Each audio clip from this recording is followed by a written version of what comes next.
Il est tout juste 19h30, heure d'Alger. Vous regardez Al24 News. Merci de nous rejoindre pour cette nouvelle édition 100% africaine de ce vendredi 24 octobre 2025. Tout de suite les titres. Le président algérien Abdelmadjid Tebboune félicite ce vendredi la championne Kalyani Moore qui s'est adjugée le titre mondial du concours des barres asymétriques des mondiaux 2025 de gymnastique artistique à Jakarta en Indonésie.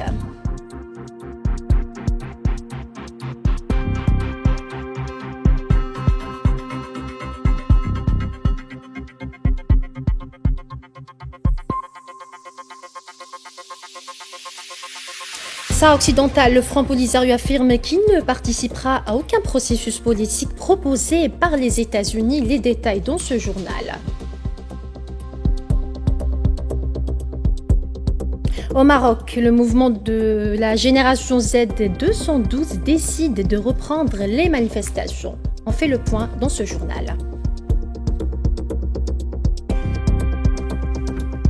Et au Soudan, la situation ne cesse de se détériorer. 4 hauts responsables onusiens lancent un appel urgent à une mobilisation internationale pour mettre fin à la crise au Soudan.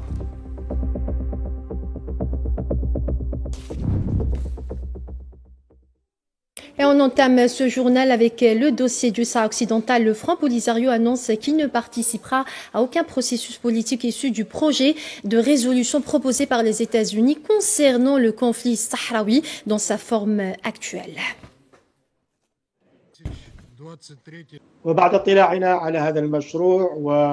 Après avoir étudié ce projet de résolution et échangé avec la partie américaine, il est apparu clairement qu'il repose sur un ensemble de points totalement inacceptables car il reflète entièrement la position actuelle du gouvernement américain. Une position que le Front Polisario et les autorités de la République sahraoui rejettent catégoriquement, estimant qu'elles soutiennent de manière flagrante l'État occupant et tentent de légitimer l'occupation marocaine du territoire sahraoui. Nous avons donc informé les États-Unis et les membres du Conseil de sécurité, à travers une lettre officielle adressée au président en exercice du Conseil, que nous ne participerons à aucun processus ou négociation fondée sur ce projet de résolution. Nous appelons également les membres du Conseil de sécurité, en particulier ceux qui restent attachés à l'esprit et à la lettre des négociations et des résolutions de l'ONU concernant le Sahara occidental, à défendre une approche plus équilibrée et conforme au droit international. Le parti sahraoui réaffirme à travers une lettre envoyée avant une résolution du Conseil de sécurité son rejet du projet de résolution proposé par les États-Unis sur le Sahara occidental.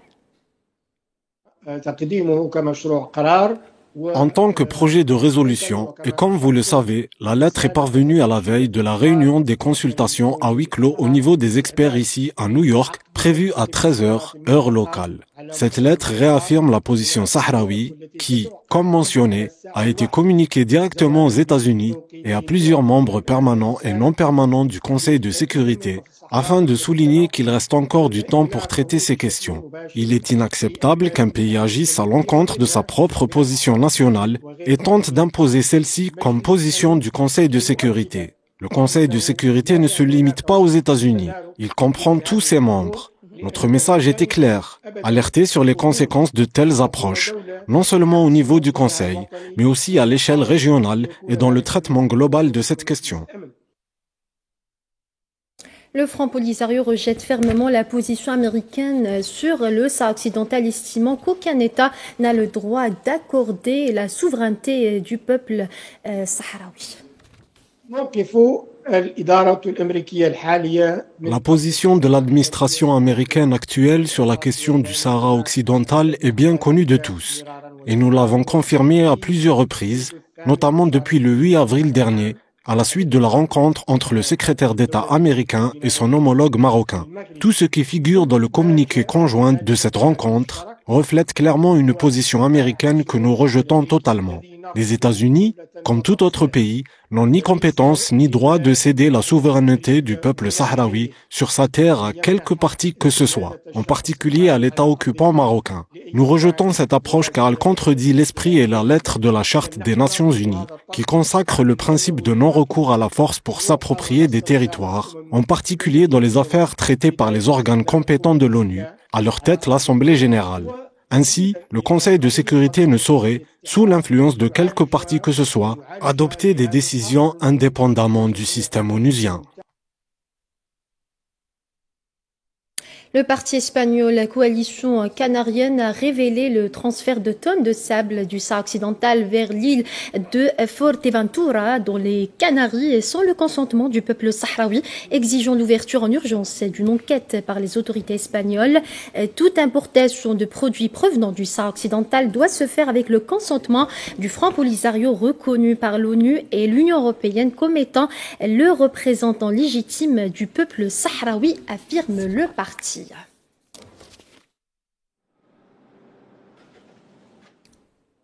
Et lors d'une rencontre entre le président du Conseil de la Nation, Azzouz Nasri, et le président du Sénat de la République démocratique du Congo à Genève, en marge de la 151e Assemblée de l'Union interparlementaire, Nasri a réitéré la volonté de l'Algérie à résoudre les crises par des moyens pacifiques, soulignant à cette occasion la nécessité de trouver un règlement définitif et juste à la question palestinienne et de résoudre le conflit du Sahara occidental sur la base de la légitimité internationale.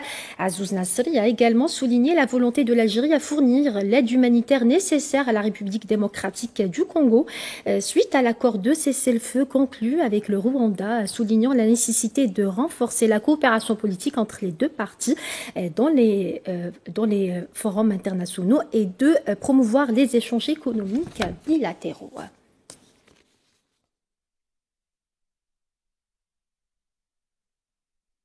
À l'issue des travaux de la 151e Assemblée de l'Union interparlementaire tenue à Genève, l'Algérie a remporté plusieurs postes au sein des structures et organes de l'Union interparlementaire, notamment la vice-présidente de la Commission permanente de la démocratie et des droits de l'homme, ainsi qu'un siège au bureau de la Commission du développement durable et à la Commission exécutive de l'Association des secrétaires généraux des parlements, avec la participation du président du Conseil de la Nation, Azzouz Nasri. Plusieurs rapports ont été adoptés et la déclaration de Genève a été approuvée. Celle-ci porte sur l'engagement à respecter les normes humanitaires et à soutenir l'action humanitaire en période de crise.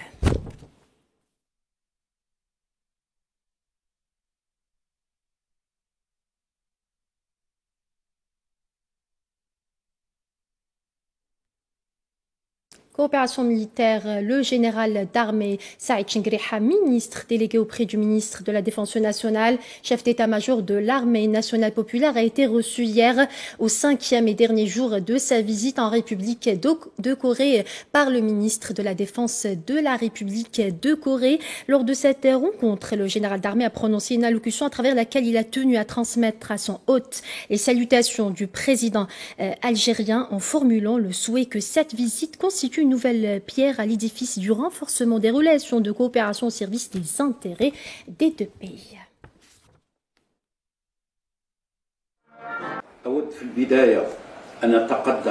Je souhaite tout d'abord vous exprimer mes plus sincères remerciements et ma profonde gratitude pour votre aimable invitation à prendre part à l'exposition internationale d'aérospatiale et de défense ADEX 2025. En espérant que cette visite constitue une nouvelle pierre sur la voie de l'édification des relations de coopération au service de nos deux pays et la concrétisation des aspirations de nos deux institutions militaires. Je saisis également cette occasion pour vous transmettre les salutations de Monsieur le Président de la République, Abdelmajid Tebboune, chef suprême des forces armées, ministre de la Défense nationale, qui attache une importance particulière au renforcement des relations avec la République de Corée.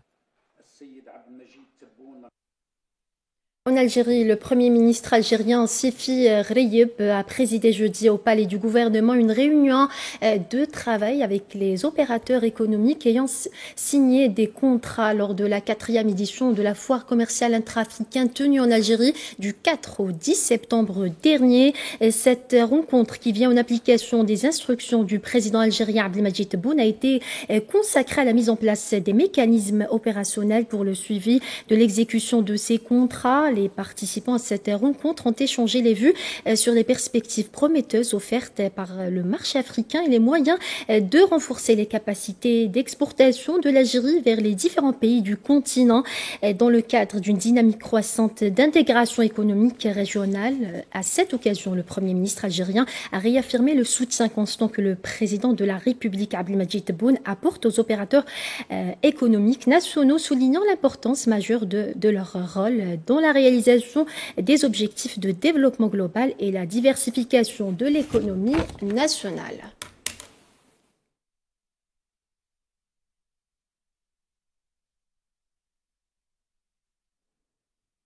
Toujours en Algérie, sous la présidence du président de l'Assemblée populaire nationale, Brahim Bourali, l'Union parlementaire arabe a célébré ce vendredi la journée mondiale de la Charte des Nations Unies, réaffirmant sa foi profonde dans la portée universelle et la légitimité de cette organisation internationale garante de la coopération entre les peuples en faveur de la paix, de la sécurité et du développement dans le monde.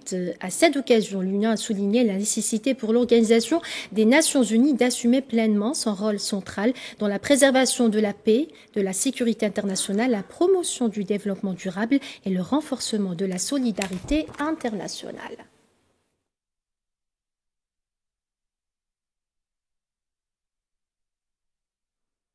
Au Maroc, le mouvement Gen Z212, à l'origine des manifestations depuis fin septembre dernier, a annoncé son retour dans la rue avec des sit-ins prévus samedi et dimanche. On fait le point avec Safouane Ben Sabri.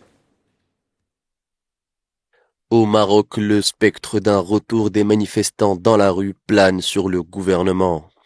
Après plusieurs semaines de relative accalmie, des appels à reprendre les manifestations ont été relayés sur les réseaux sociaux. Gen Z 212, c'est le nom qui a été donné à une frange de la population marocaine âgée de moins de 30 ans qui revendique justice sociale, éducation et santé, bien que ces revendications soient aussi reprises par des catégories sociales plus âgées.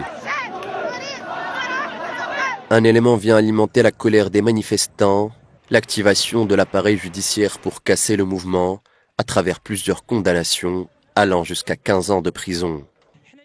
À la date du 22 octobre, on compte plus de 240 condamnés. Les peines de prison ferme vont jusqu'à 15 ans. 15 ans de prison pour 4 individus, 12 ans pour un individu, 10 ans pour 31 individus, 6 ans pour 3 individus et 5 ans pour d'autres. Telles sont les peines prononcées par la chambre criminelle de la cour d'appel d'Agadir.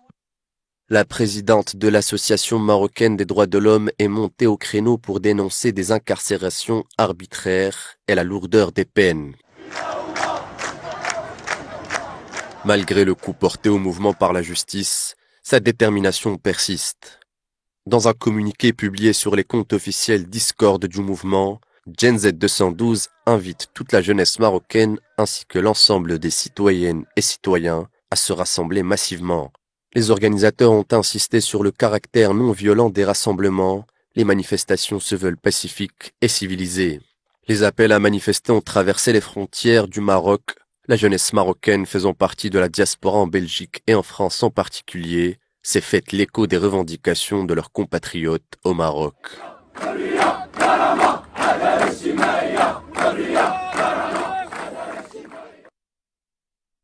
Au Soudan, la situation ne cesse de se détériorer. 4 hauts responsables onisiens ont lancé un appel urgent à une mobilisation internationale pour mettre fin à la crise au Soudan.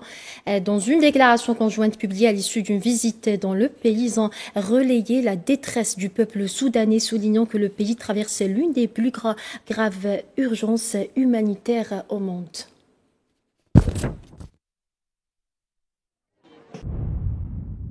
J'ai rencontré des personnes revenues dans la ville de Khartoum, toujours marquée par le conflit, où les maisons sont endommagées et les services de base à peine fonctionnels. Leur détermination à reconstruire est admirable, mais la vie reste d'une fragilité extrême.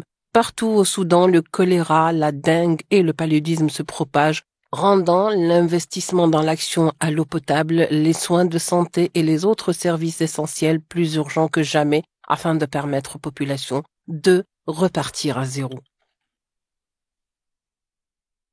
Au Bénin, la Commission électorale nationale autonome du pays a annoncé hier avoir validé provisoirement les dossiers de 2 duos de candidats à l'élection présidentielle du 12 avril 2026 sur les 5 dossiers qui lui ont été soumis.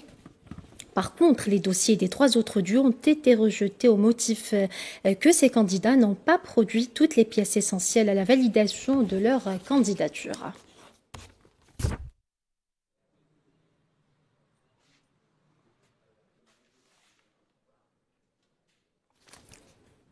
Un mot de santé à présent. Le représentant de l'Organisation mondiale de la santé au Bénin a exhorté les pays africains à harmoniser leurs normes pour la santé maternelle et néonatale.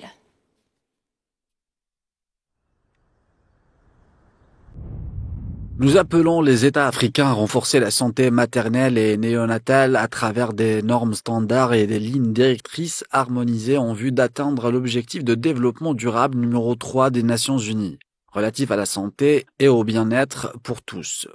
Dans cette optique, l'intégration des services essentiels de santé maternelle et infantile dans les feuilles de route pour la couverture sanitaire universelle, la mobilisation de financements durables nationaux et internationaux et la promotion d'une gouvernance participative et redevable sont nécessaires. La santé maternelle et néonatale constitue un pilier fondamental du développement humain et social. Elle reflète la performance du système de santé d'un pays, le degré d'équité entre les sexes et l'efficacité des politiques publiques en matière de protection sociale.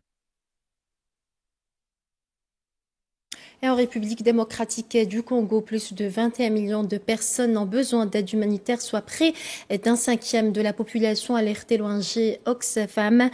Ces chiffres reflètent l'ampleur d'une crise qui ne cesse de s'aggraver. La RDC traversant actuellement l'une des crises humanitaires les plus graves.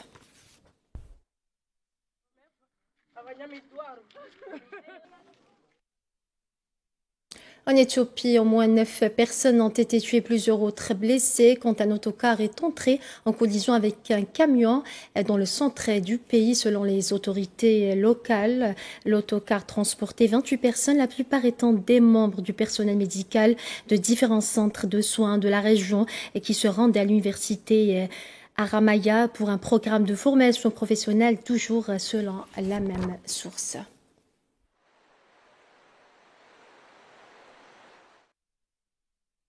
Et la mission multidimensionnelle intégrée des Nations Unies pour la stabilisation en Centrafrique a annoncé une réduction de son personnel militaire et civil à cause de la baisse de son budget. S'exprimant au cours d'une conférence, Florence Marshall, porte-parole de la MINUSCA, a expliqué que cette réduction est liée à une baisse de 15% du budget accordé par les partenaires internationaux.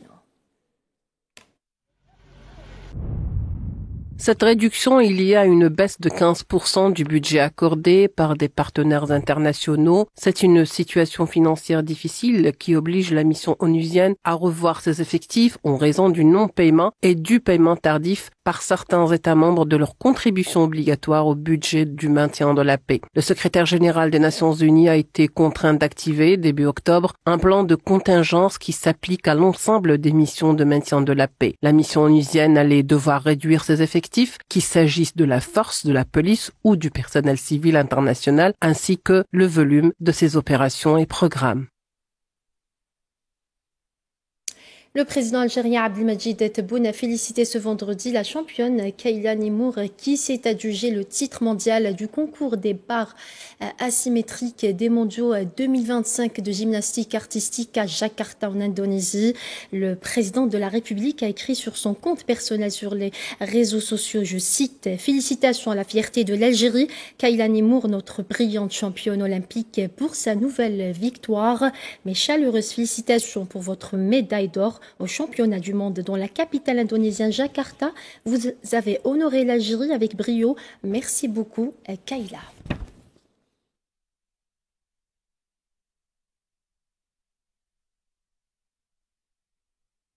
Et contacté par notre journaliste Salah Faisal, Kayla Nemour s'est exprimée sur ce sacre.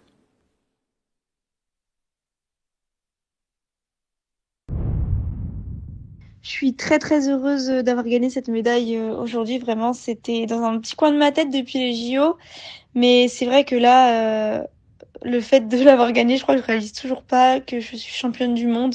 J'ai réussi malgré les mois qui ont été difficiles et elle m'était passée sous le nez en 2023, donc vraiment je suis très heureuse. Pour rappel, Kylian Emour avait terminé 4e au concours général jeudi et cette médaille d'or au bar asymétrique sonne comme une belle revanche. Voici sa réaction concernant le concours général. Pour la compétition d'hier, c'est vrai que finir à la 4e place, c'est assez frustrant. Mais j'ai tout donné, je me suis battue jusqu'au bout. Et oui, c'est vrai que le podium s'est joué à pas grand-chose, comme la 2 entre la 3 et la 2 entre la première. C'était vraiment très très serré. Mais voilà, je me suis battue jusqu'au bout et je suis quand même contente d'être là au concours général et d'avoir fini 4e au concours général.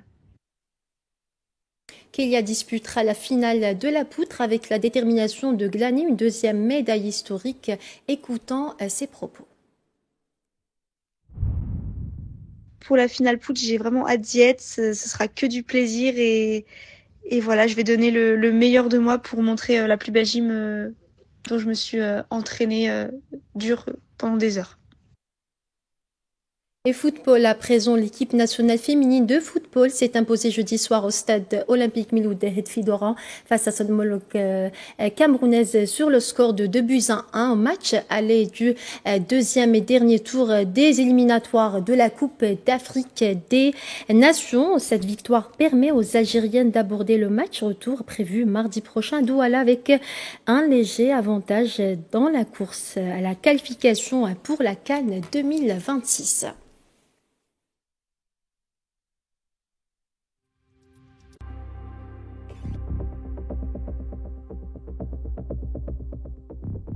Et voilà, c'est ainsi que s'achève cette édition africaine. Merci à vous de votre fidélité. Excellente suite des programmes sur L24 News.